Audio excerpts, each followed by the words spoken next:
My brother started a construction business and convinced our dad that my inherited house was a death trap.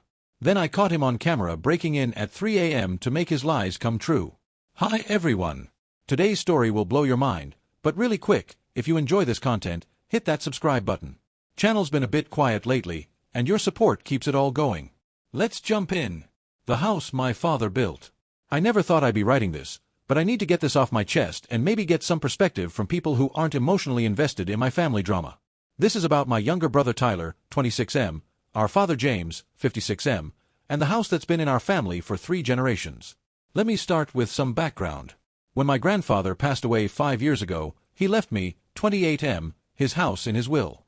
It wasn't much to look at from the outside, a modest 2-story craftsman built in 1947, but it had been meticulously maintained and held immense sentimental value. My brother Tyler got an equivalent cash inheritance, which he promptly spent on a lifted truck and what he called investments that never materialized into anything. I moved into the house after graduating college and have been living there ever since, slowly making improvements while respecting its original character. New appliances here, updated electrical there, always consulting with professionals and doing things by the book. The house became my sanctuary, especially after a difficult breakup 2 years ago. Tyler, meanwhile, bounced between jobs before announcing 6 months ago that he was starting his own home renovation business. Despite having no formal training, no license, and his only experience being a summer spent as a laborer for a contractor, he printed business cards and started soliciting work from family friends. Our father, who has always had a soft spot for Tyler, became his biggest cheerleader. That's when things started getting strange. It began with subtle comments during family dinners. Tyler would walk through my house, running his hands along walls, tapping on surfaces, making concerned noises. "You know, Michael, that foundation looks like it might be shifting," he'd say, despite having no idea what a shifting foundation actually looked like. Or, "That roof is probably one storm away from caving in," even though I'd had it inspected and partially re-shingled just 2 years prior. At first, I laughed it off. Tyler had always been jealous that Grandpa left me the house, and I figured this was just his way of trying to assert some kind of expertise. But then our father started echoing his concerns. "Tyler knows construction now, Michael," Dad would say.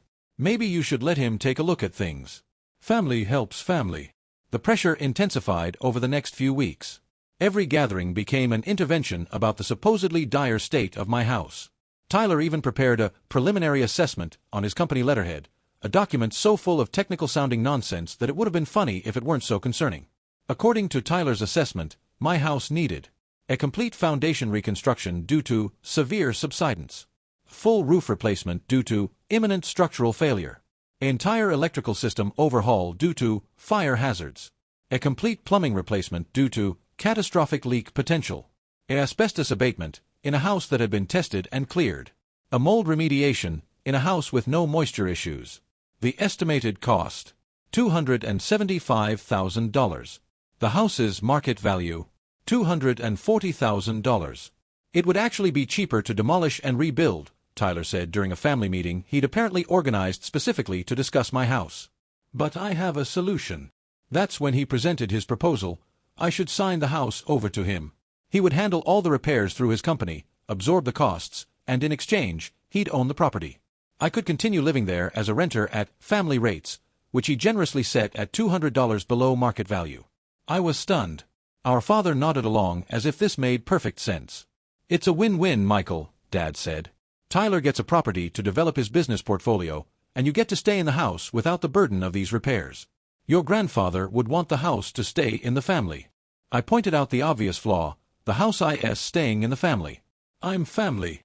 "But you can't afford these repairs," Tyler interjected. "I've already run the numbers.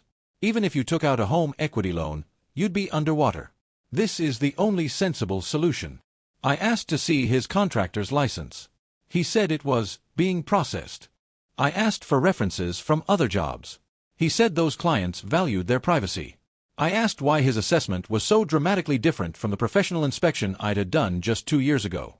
He claimed that inspector was probably not certified for historical properties.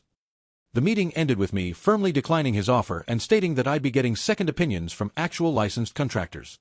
Tyler's face turned red, and he muttered something about me not trusting family.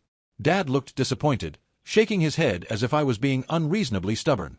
That was 2 weeks ago. Since then, the pressure has been relentless. Daily texts from Tyler with articles about foundation failures and house fires. Calls from Dad about how I'm breaking the family apart with my stubbornness. Even my Aunt Patricia called to say she heard about my house troubles and how generous Tyler was being to offer help. But here's what really has me concerned. Yesterday, I came home from work to find Tyler's truck in my driveway and him walking around my property with 2 other men, taking photos and measurements. When I confronted him, he claimed Dad had given him permission to do a more thorough assessment, since Dad is worried about my safety. I told them to leave immediately, but Tyler just smiled and said, "I'm trying to help you, Michael. But if you want to wait until the ceiling caves in, that's on you. Just remember I offered when you're dealing with the consequences." After they left, I noticed several new scratches on my siding that I swear weren't there before, and one of my basement windows was unlocked. I always keep them secured. I've since installed security cameras and changed all my locks, but I'm genuinely worried about what Tyler might do next. I've also scheduled 3 independent contractors to do assessments next week, though I'm confident they'll find nothing close to what Tyler claims. I guess I'm writing this partly to vent and partly to ask, am I crazy for thinking my brother is trying to essentially steal my house? Has anyone dealt with family members who use their expertise to manipulate property transfers? And how do I handle this without completely destroying my relationship with my father, who seems to genuinely believe Tyler is trying to help? I'll update after I get the real contractor assessments, but something tells me this is far from over. Update 1. 1 week later. I knew I'd be back with an update, but I didn't think it would be this soon or this infuriating. Remember how I mentioned installing security cameras? Best $500 I've ever spent, because they captured everything that happened this week. First, the legitimate contractor assessments. I had 3 licensed, bonded, and insured contractors come out, and yes, I verified their credentials. The consensus. My house is in excellent condition for its age. One contractor, Robert, who specializes in historical homes, actually complimented the maintenance, saying it was clear the house had been loved over the years. The findings. A foundation. Minimal settling consistent with a 75-year-old house, no structural concerns.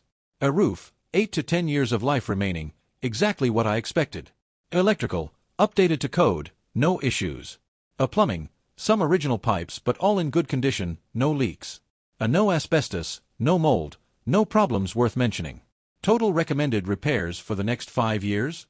About $15,000, mostly for eventual roof replacement and some preventative maintenance.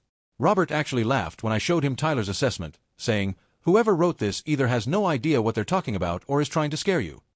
Armed with these legitimate assessments, I felt confident enough to share them in our family group chat, thinking it would put the matter to rest.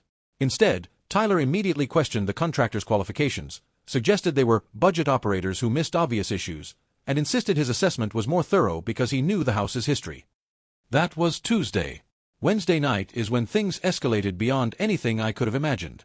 My cameras alerted me to motion at 2:47 a.m.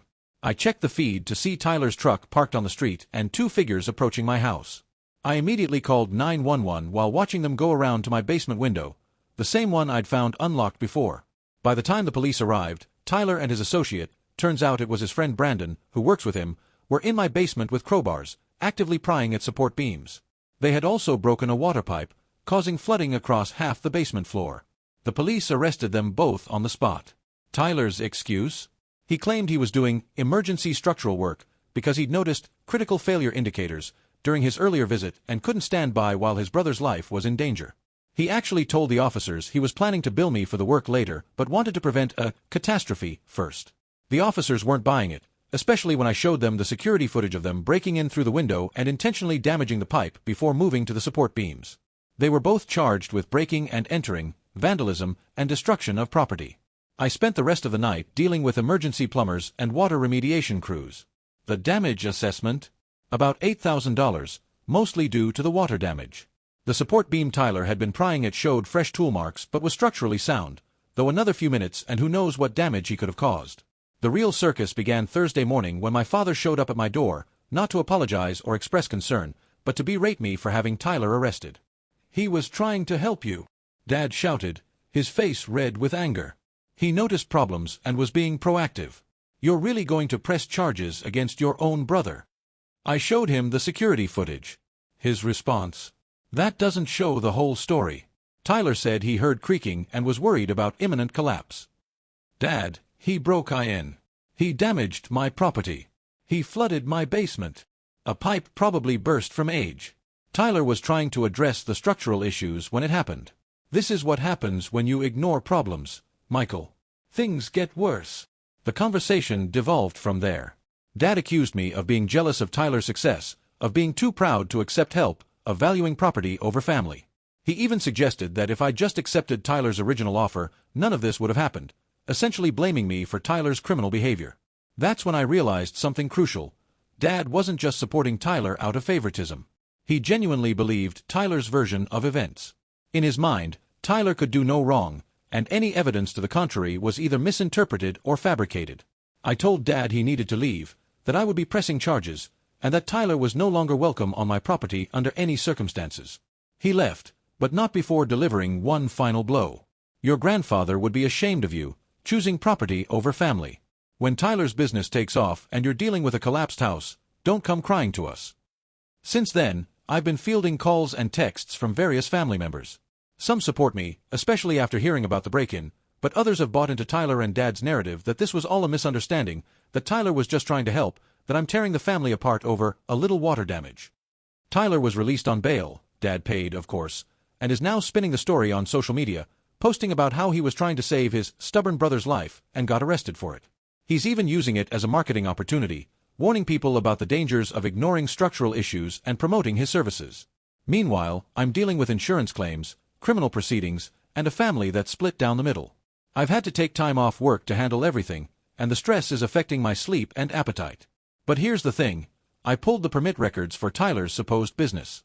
Not only is he not licensed as a contractor in our state, but he's never even applied. His business isn't registered anywhere.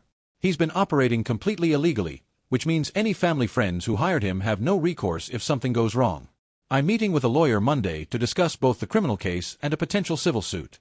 I'm also considering reporting Tyler to the State Contractors Board for operating without a license. I know this isn't over. Tyler's not the type to back down, especially when he feels cornered. And with Dad enabling him, I'm worried about what might come next. I've upgraded my security system, informed my neighbors about the situation, and am staying with my friend Kevin for a few nights while the basement gets repaired. I'll update again once I have more information from the lawyer and the criminal case progresses. To those who suggested this was a scam from the beginning, you were absolutely right. I just never imagined it would escalate to actual breaking and entering. Update 2, 2 months later. I've been putting off this update because honestly, I needed time to process everything that's happened. The last 2 months have been a masterclass in family dysfunction, legal proceedings, and shocking revelations. Grab a coffee, this is going to be long. After my last update, I met with my lawyer, Jennifer, who specialized in both criminal and civil litigation. She reviewed everything, the security footage, the contractor assessments, Tyler's fraudulent estimates, the text messages, everything. Her assessment was blunt. Your brother didn't just commit breaking and entering. This looks like an elaborate fraud scheme. She advised me to request a forensic analysis of my property, looking specifically for signs of deliberate sabotage. I hired a structural engineer named Charles who had experience with insurance fraud cases. What he found made my blood run cold. Remember those scratches on my siding I noticed after Tyler's first assessment? They weren't random. Charles found evidence of systematic damage throughout my property, all recent, all deliberate, all designed to worsen over time. Small holes drilled into the foundation and filled with a corrosive substance. Roof shingles loosened in a pattern that would cause leaks during the next major storm. Electrical wiring in the attic that had been partially stripped, creating a genuine fire hazard. Support beams in the basement that had been partially cut, not enough to cause immediate failure, but enough to weaken the structure over time. Charles's conclusion, someone with construction knowledge deliberately sabotaged this house to create future problems. If left unchecked, you would have experienced significant issues within 6 to 12 months, issues that would have seemed to validate the initial assessment of needed repairs. The kicker. Charles found Tyler's business card tucked behind one of the damaged areas in the attic. Jennifer immediately amended our civil suit to include fraud, conspiracy to commit fraud, and intentional infliction of emotional distress. The criminal charges were also upgraded to include felony vandalism and fraud. But the real bombshell came during discovery. Tyler's phone records revealed extensive text conversations with Brandon about their plan. They called it Operation Renovation, and it was exactly what we suspected, a scheme to damage my house enough to justify Tyler's inflated repair estimates, eventually forcing me to either pay him hundreds of thousands of dollars or sign over the property. Some choice quotes from their texts. Just need to create enough problems to match the estimate. Michael's too trusting, won't suspect anything until it's too late. Dad's completely on board, keeps telling him to trust me. Oh. Once we get the house, we flip it for $400K easy. Maybe do the same to Aunt Patricia's place next. That last one was particularly chilling. This wasn't just about me. Tyler was planning to run the scam on other family members. The prosecution added conspiracy charges and began investigating whether Tyler had run similar scams on the family friends who'd hired him. Turns out, 3 of them had experienced unexpected problems shortly after Tyler's initial assessments, leading to expensive repairs. All 3 agreed to cooperate with the investigation. When news of the evidence broke, my family imploded. My Aunt Patricia, having learned she was a potential target, was furious. She'd actually been considering hiring Tyler to look at her roof. Other family members who defended Tyler felt betrayed and embarrassed. The family group chat became a war zone of accusations, apologies, and demands for accountability. But my father, he doubled down. Even faced with Tyler's own texts admitting to the scheme, Dad insisted it was taken out of context, or that Tyler was just joking around with friends. He accused me of fabricating evidence, of paying off Charles to lie, of conspiring with the prosecutor because I was jealous of Tyler's ambition. The delusion was so complete that my mother, who'd been staying silent through all of this, finally spoke up. She revealed that Dad had been secretly funding Tyler's business to the tune of $50,000 from their retirement savings. Tyler had convinced him it was an investment that would pay off once he started flipping houses, beginning with mine. Mom had been gathering evidence of her own, concerned about their depleted savings. She'd found emails between Dad and Tyler discussing the investment returns they'd see once they acquired my property. Dad wasn't just enabling Tyler, he was a willing participant hoping to profit from the scheme. That revelation broke something in our family. Mom moved in with her sister Rebecca and filed for separation. She's also consulting with a lawyer about recovering the money Dad gave Tyler without her consent. As for the legal proceedings, Tyler eventually pled guilty to reduced charges in exchange for testifying about the full extent of his scheme. He got 18 months in prison, 3 years probation, and was ordered to pay restitution for all damages. His business was shut down, and he's banned from working in construction in our state. Brandon got 6 months and probation as an accomplice. Dad wasn't charged criminally, but Mom's lawyer is going after him in their divorce proceedings. He's still maintaining that Tyler did nothing wrong and that the family abandoned them both. He's cut contact with everyone except Tyler and has been posting increasingly unhinged rants on Facebook about family loyalty and persecution. The civil suit was settled out of court. Tyler had no assets, but insurance covered some of the damages, and I was awarded a judgment for the rest. Not that I'll ever see that money. The house repairs took about a month and cost $22,000 total, $15,000 for fixing Tyler's sabotage and $7,000 for the water damage from the break-in. Insurance covered most of it, thankfully. Charles supervised the repairs personally, wanting to ensure everything was properly fixed. The emotional cost has been harder to quantify. I've been in therapy dealing with the betrayal, the gaslighting, and the loss of my relationship with my father. Learning that Dad was willing to help Tyler steal my home, the home his own father had left me, has been devastating. On the positive side, I've grown closer to other family members, especially Mom and Aunt Patricia. We've formed a sort of support group for those of us Tyler and Dad betrayed. Mom's doing better now, living with Rebecca and rediscovering herself after years of Dad's manipulation. I still live in the house. Some people asked why I didn't sell and move somewhere without all these memories. The truth is, this house represents more than just property to me. It's my grandfather's legacy, yes, but it's also become a symbol of my ability to stand up for myself, to trust my instincts, and to protect what's mine. Every morning, I have coffee in the kitchen where Grandpa used to read his newspaper. I think he'd be proud that I fought for the house, even if it meant losing other parts of the family. He always said that a house was just walls and a roof, but a home was about the people who refused to let you down. Ironically, Tyler's scheme taught me who those people really are. As for Tyler, he's serving his time upstate. He sent me one letter, not apologizing but explaining how I'd ruined his life by not just going along with his plan. I didn't respond. Dad visits him weekly and apparently they spend the time planning Tyler's comeback once he's released. Some lessons, it seems, are never learned. The family remains divided. Holiday gatherings are smaller now but more genuine. Those of us who remain have grown closer through this ordeal, bonded by our shared experience of Tyler and Dad's betrayal. I've installed even more security measures and have become something of an advocate for property fraud awareness. I share my story when relevant, hoping to prevent others from falling victim to similar schemes, especially when the predator is family. To those who messaged me with similar stories, thank you for making me feel less alone. To those who warned me early on, you were right. It was always about the house, never about helping. And to those dealing with manipulative family members, trust your instincts. When someone shows you who they are, believe them the first time. My grandfather used to say, family isn't about blood.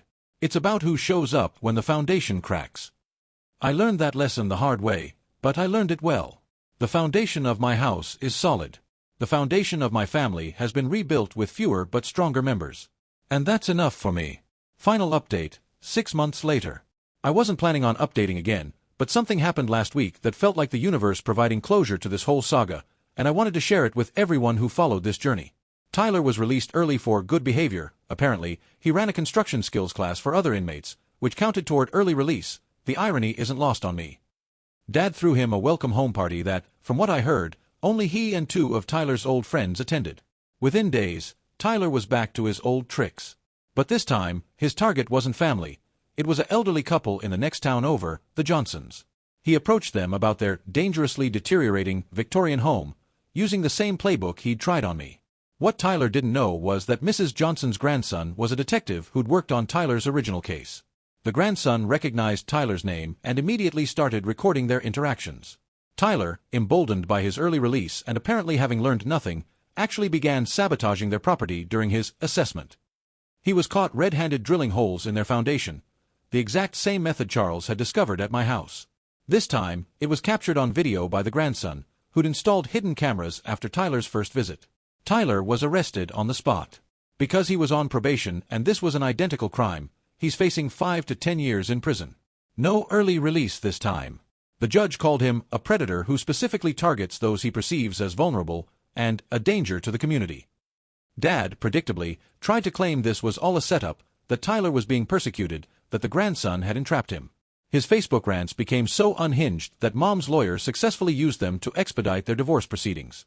The divorce was finalized last month, with Mom receiving 75% of their remaining assets due to Dad's financial malfeasance in funding Tyler's criminal enterprise. Here's where it gets interesting. Mom used her settlement to establish a fund for property fraud victims in our area. She partnered with a local nonprofit that provides free contractor assessments for elderly homeowners and educates people about property fraud schemes. She named it the Johnson Foundation after the couple Tyler tried to scam, and their story has become a cautionary tale in our community. Dad's response to the divorce and Tyler's rearrest was to sell his remaining assets and move to Florida, claiming he needed to start fresh away from toxic people. He sent one final message to the family group chat before leaving, a rambling manifesto about loyalty and persecution that read like something from a conspiracy theorist. No one responded. He's since been removed from the chat. As for my house, it's thriving. I've turned Tyler's sabotage into an opportunity, using the repairs as a chance to make some upgrades I'd been considering. I added solar panels, upgraded the insulation, and even restored some original craftsman details that had been covered up over the years. Robert, the contractor who'd done my initial assessment, became a friend through all of this and helped me with the historical restoration. The family has found its new equilibrium. We have smaller gatherings now, but they're filled with genuine warmth rather than underlying tension. Mom has flourished in her independence, taking up painting and volunteering with the foundation she established. She even started dating a nice man named Joseph she met at a charity event, someone who appreciates her strength and supports her advocacy work. Aunt Patricia has become something of a family matriarch, hosting Sunday dinners where Tyler and Dad are simply not discussed. We've all agreed that dwelling on the past serves no purpose. We've learned our lessons and moved forward. My therapy has helped tremendously. I've worked through the guilt of breaking up the family and accepted that I didn't break anything. I simply refused to be a victim. My therapist helped me understand that Dad and Tyler's behavior was a form of financial abuse, and that protecting myself wasn't selfish but necessary. I've also started dating again. Her name is Emily, and she's a property lawyer. Yes, the irony makes us both laugh. She's heard the whole story and jokes that she fell for me because I'm clearly not someone who'll let myself get pushed around. We're taking things slow, but it's nice to have someone in my life who understands why I'm so protective of my home. Last week, on the anniversary of Tyler's first arrest, I held a dinner party in my grandfather's house. Mom, Aunt Patricia, cousins, and chosen family filled the rooms with laughter.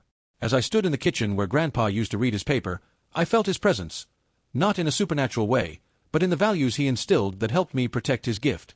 During dinner, Mom raised a toast, to standing firm when the ground shakes beneath us, to recognizing that blood doesn't always mean family, and to the homes, both physical and emotional, that we protect and cherish. We all raised our glasses, and in that moment, I realized that Tyler had failed completely. He tried to steal my house, but instead, he'd helped me discover my home, not just the building, but the community of people who stood by me when it mattered most. The house still stands strong, its foundation unshaken despite Tyler's best efforts. But more importantly, so do I. So does my real family. And that's the ultimate victory in this whole sorry tale. To everyone who followed this story, offered advice, and shared their own experiences, thank you. Your support meant more than you know during some very dark moments. And to anyone facing similar situations, remember, trust your instincts, document everything, and never let anyone make you feel guilty for protecting what's yours. Sometimes the best revenge isn't revenge at all. It's simply refusing to be a victim and building a better life from the rubble of betrayal. The house my grandfather built still stands. The family Tyler tried to build on fraud and manipulation has crumbled. And from where I'm sitting, in my kitchen with a cup of coffee and surrounded by people who truly love me, that's exactly how it should be.